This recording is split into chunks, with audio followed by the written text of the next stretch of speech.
Have you ever wondered how the law decides if a policy treating men and women differently is fair or discriminatory? It is a fundamental question in our legal system, ensuring that everyone receives equal treatment under the law. In the United States, sex-based classifications are legally evaluated using a standard known as intermediate scrutiny.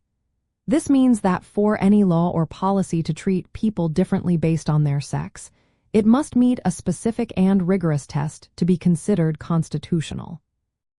The core reason for this approach stems from the 14th Amendment's Equal Protection Clause, which prohibits states from denying any person within its jurisdiction the equal protection of the laws. While race-based classifications face strict scrutiny, sex-based classifications historically faced less rigorous review. However, the Supreme Court recognized that classifications based on sex, while not always invidious, often reflected outdated stereotypes and disadvantages for women. Intermediate scrutiny was developed to provide a stronger protection than rational basis review, without imposing the nearly impossible bar of strict scrutiny. For a sex-based classification to pass intermediate scrutiny, the government must demonstrate two things. First, the classification must serve important governmental objectives. Second, the discriminatory means employed must be substantially related to the achievement of those objectives.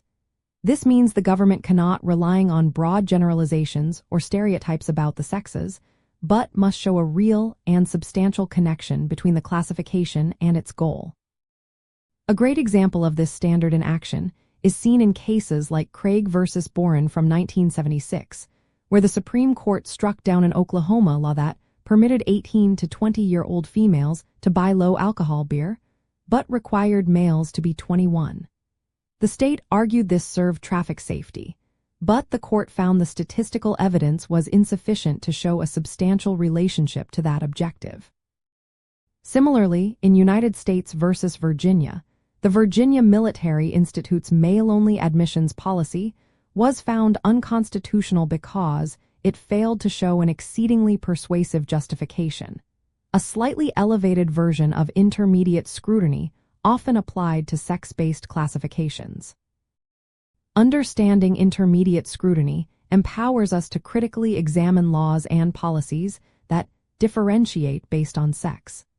It reveals that the government carries a significant burden to justify such distinctions, pushing for a legal framework that moves beyond traditional stereotypes and ensures genuine equality of opportunity for all individuals.